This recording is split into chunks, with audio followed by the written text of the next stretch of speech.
کی عید ہوتی ہے نا تو نارملی یہ ہوتا ہے کہ عید کی نماز پڑھ کے ابھی آ کے سو جاتے ہیں، لیکن جو بقرعید ہوتی ہے تو اس کے بعد پھر قربانی کے لوازمہ، وہ تو آپ جوائنٹ فیملی سسٹم میں ہے تو میرا خیال ہے آپ بخشے جاتے ہیں. ادروائز پراچا صاحب بتائیں گے یقیناً اگر جوائنٹ فیملی سسٹم میں نہیں ہوں گے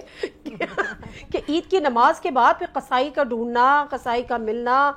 پھر قربانی، اس کے بعد اس کے حصے اینڈ ایوری تھنگ، یہ پورا پیکج ہوتا ہے. ٹھیک ہے نا کہ سب سے پہلی بات تو یہ ہم میڈیا والے کوئی 6 بجے اٹھنے کے عادی بھی نہیں ہیں، ہمیں تو لیٹ نیند آئی ہم اپنے روٹین سے، لیکن اس دن تو آپ کو 6 بجے اٹھنا ہے، تیار ہونا ہے. 3 بجے 4 بجے سوئیں. میں کہتا ہوں آپ کو آوازیں ادھر ادھر سے آ گئیں کہ اٹھیں جی، تیار ہو جائیں جی، بچے ساتھ جائیں گے، پھر عید پڑھنی ہے. اچھا ہم لوگ اس شہر کے تو نہیں ہیں، ہمیں جانا ہوتا ہے اپنے اپنے اس میں، تو وہاں ہماری جو کسی سے ہو سکتا ہے کہ سال کے بعد اگین عیدگاہ میں ہی مسجد میں ہی ملاقات ہو جائے، تو ہم بھی دل میں یا انکانشیسلی سوچ رہے ہوتے ہیں کہ چلیں کچھ لوگوں سے وہیں مل لیں گے جا کے، کیونکہ زندگی میں مصروفیات کی وجہ سے ملنا جلنا بھی کہاں. دوسرا جو بکرے والی بات ہے یا کسائی کی،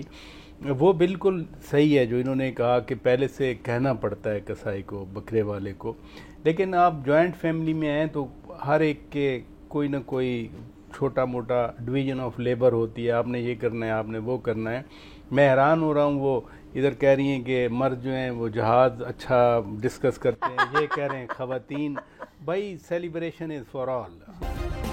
سبسکرائب کریں اور بیل دبائیں تاکہ کوئی خبر رہ نہ جائے.